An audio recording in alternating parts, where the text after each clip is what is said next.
Hello दोस्तों, स्वागत है एक और नई वीडियो में। दोस्तों आज हम आपको बताएंगे 15 नवंबर के करंट अफेयर के बारे में, जो कि ऑल वनडे कॉम्पिटिटिव एग्जाम के लिए बहुत ही इंपॉर्टेंट वीडियो होने वाला है।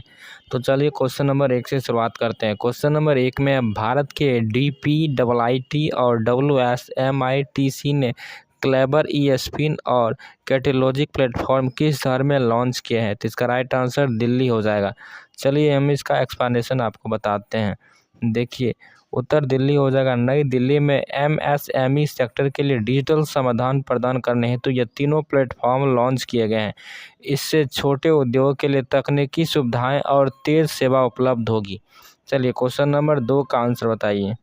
क्वेश्चन नंबर 2 में है पंजाब यानी भारत नेट योजना की राज्यव्यापी लागू करने वाला भारत का पहला राज्य बना है। यह योजना किससे संबंधित है?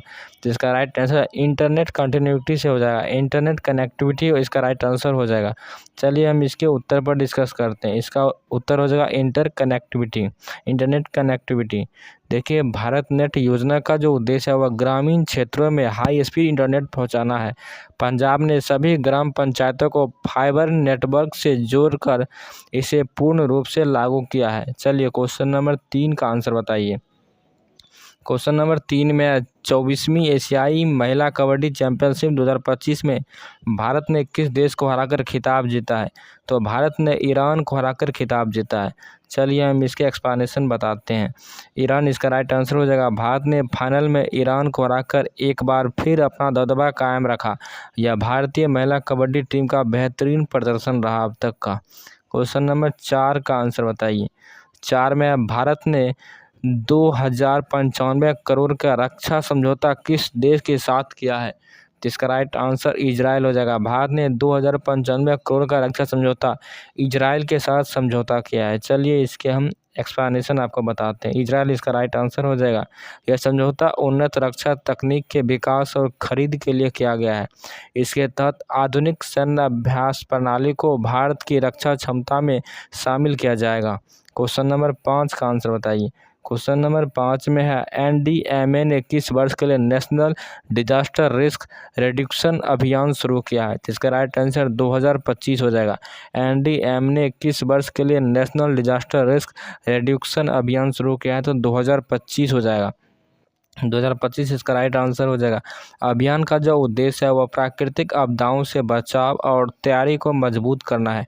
देश भर में जागरूकता और प्रशिक्षण गतिविधि पर जोर दिया जाएगा। क्वेश्चन नंबर 6 का आंसर बताइए।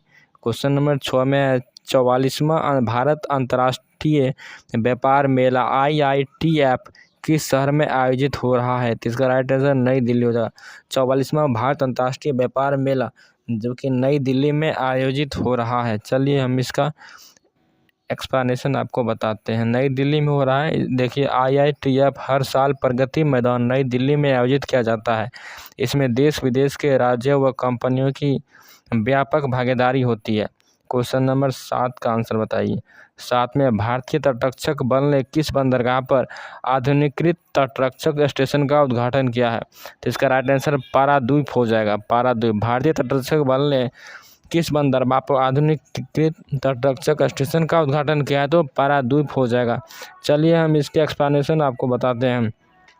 उड़ीसा के पारादीप बंदरगाह पर नए स्टेशन का उद्घाटन किया गया है। यह तटीय सुरक्षा और समुद्री निगरानी क्षमता को बढ़ाएगा। चलिए क्वेश्चन नंबर 8 का आंसर बताइए। देखिए क्वेश्चन नंबर 8 में है कि भारत का GDP 2014 से 15 में 10,065.93 करोड़ था, जो बढ़कर 2023 और 24 में कितना हो गया? तो इसका राइट आंसर हो जाएगा 34,908.75 करोड़ हो जाएगा। 34,908.75 करोड़ से, जो कि भारत का GDP 2023 से 24 में बढ़कर हो गया है। चलिए इसका हम एक्सप्लेनेशन आपको बताते हैं। पिछले वर्षों में GDP में 3 गुना से अधिक वृद्धि दर्ज की गई है। यह देश की मजबूत आर्थिक प्रगति का संकेत है। क्वेश्चन नंबर 9 का आंसर बताइए। 9 में भारत और नेपाल ने किस प्रोटोकॉल पर विनिमय पत्र का आदान प्रदान किया है? तो देखिए, भारत और नेपाल ने परागमन संधि प्रोटोकॉल पर विनिमय पत्र का आदान प्रदान किया है। परागमन संधि प्रोटोकॉल इसका राइट आंसर हो जाएगा। चलिए हम इसका एक्सप्लेनेशन बताते हैं। यह प्रोटोकॉल दोनों देश के बीच व्यापार और परिवहन को सुगम बनाता है। सीमा पर माल ढुलाई की प्रक्रिया को आसान करने में यह मदद करता है। क्वेश्चन नंबर 10 का आंसर बताइए। क्वेश्चन नंबर 10 में है, एंटी नैर्कोटिक्स टास्क फोर्स मीट किस स्थान पर शुरू हुई है? तो इसका राइट आंसर कोहिमा हो जाएगा। एंटी नैर्कोटिक्स टास्क फोर्स मीट किस स्थान पर शुरू हुई? तो इसका राइट आंसर कोहिमा हो जाएगा। चलिए हम इसका एक्सप्लेनेशन आपको बताते हैं। चलिए इसका एक्सप्लेनेशन देखिए। कोहिमा इसका राइट आंसर हो जाएगा। यह बैठक नागालैंड पुलिस परिसर कोहिमा में प्रारंभ हुई। इसका उद्देश्य नशा व मादक पदार्थ तस्करी पर नियंत्रण मजबूत करना है।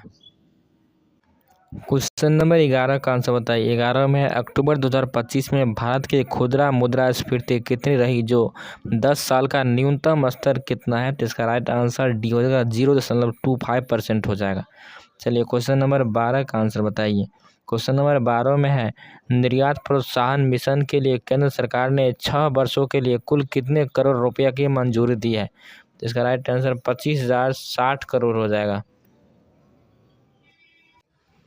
क्वेश्चन नंबर 13 में है, सरकार ने किन खनिजों के लिए नई रॉयल्टी दरें स्वीकृत की है?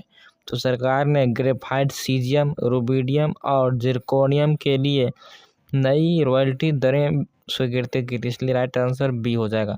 चलिए क्वेश्चन नंबर 14 का आंसर बताइए। 14 में BRAP 2024 में टॉप अचीवर राज्य के रूप में किस राज्य का दर्जा दिया गया? तो इसका राइट आंसर हरियाणा हो जाएगा। BRAP 2024 में टॉप अचीवर के राज्य के रूप में हरियाणा को दर्जा मिला है। क्वेश्चन नंबर 15 का आंसर बताइए। 15 में सरकार ने GI टैग के लिए आवेदन शुल्क घटाकर 1,000 किया है। यह पहले कितना था? तो पहले 5,000 था। चलिए क्वेश्चन नंबर 16 का आंसर बताइए। क्वेश्चन नंबर 16 में ग्रो की मूल कंपनियां बिलियर ब्रेन गैरेज वेंचर्स किस उपलब्धि के साथ भारत की सबसे मूल्यवान सूचीबद्ध बैंकिंग फर्म बन गई है? तो इसका right answer 80,000 crore market cap हो जाएगा। 16 का राइट आंसर सी हो जाएगा। क्वेश्चन नंबर 17 का आंसर बताइए। 17 में जनजातीय गौरव वर्ष का आयोजन किस 150वीं जयंती के उपलक्ष्य में किया जा रहा है? इसका राइट आंसर बिरसा मुंडा हो जाएगा। 17 का राइट आंसर सी हो जाएगा। क्वेश्चन नंबर 18 का आंसर बताइए। 18 में राजस्थान सरकार सांप्रदायिक ध्रुवीकरण रोकने के लिए गुजरात की तर्ज पर किस प्रकार के कानून लागू लाने की योजना बना रही है? तो इसका राइट आंसर अशांत क्षेत्र अधिनियम हो जाएगा। 18 का राइट आंसर बी हो जाएगा। क्वेश्चन नंबर 19 का आंसर बताइए। क्वेश्चन नंबर 19 में जलवायु जोखिम सूचकांक CRI 2026 में भारत किस स्थान पर रहा है? भारत 9वें स्थान पर रहा। जलवायु जोखिम सूचकांक 2026 में भारत 9वां स्थान पर रहा है। चलिए क्वेश्चन नंबर 20 का आंसर बताइए। 20 में भारतीय सेना धुबरी के बामनी गांव में किस देश की सीमा के निकट नया सैन्य अड्डा स्थापित कर रही है? जिसका राइट आंसर बांग्लादेश हो जाएगा। 20 का राइट आंसर सी हो जाएगा। क्वेश्चन नंबर 21 का आंसर बताइए। 21 में वर्ष 2027 के लिए COP COP32 जलवायु सम्मेलन की मेजबानी किस देश को सौंपी गई है? जिसका राइट आंसर इथोपिया हो जाएगा। क्वेश्चन नंबर 22 का आंसर बताइए। क्वेश्चन नंबर 22 में विदेश मंत्रालय द्वारा लॉन्च किए गए पासपोर्ट सेवा कार्यक्रम के लिए नए संस्करण का नाम क्या है? तो इसका राइट आंसर PSP 2.0 हो जाएगा। 22 का राइट आंसर बी हो जाएगा। दोस्तों इस वीडियो में हमने 15 नंबर के करंट अफेयर पर डिस्कस किए थे, जो कि ऑल वनडे कॉम्पिटिटिव एग्जाम के लिए बहुत ही इंपॉर्टेंट था। यदि वीडियो अच्छा लगता है तो वीडियो को लाइक कीजिए, शेयर कीजिए, सब्सक्राइब कीजिए। मिलते हैं नेक्स्ट वीडियो में, तब तक के लिए जय हिंद, जय भारत।